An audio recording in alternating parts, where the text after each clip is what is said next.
সত্যজিৎ রায় স্মরণে তার শোনাচ্ছি হেডফোন করেছেন ভবানীচরণ ভট্টাচার্যের নিবেদন। হেডফোন করেছেন ভুল কিছু হতে পারে, আর এই গান আমি কখনো করি।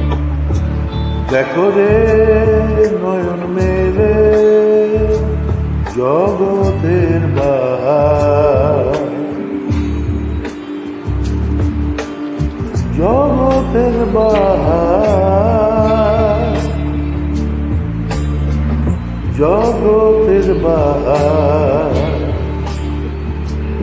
দিনের আলোয়, দিনের আলোয় কাটে অন্ধকার।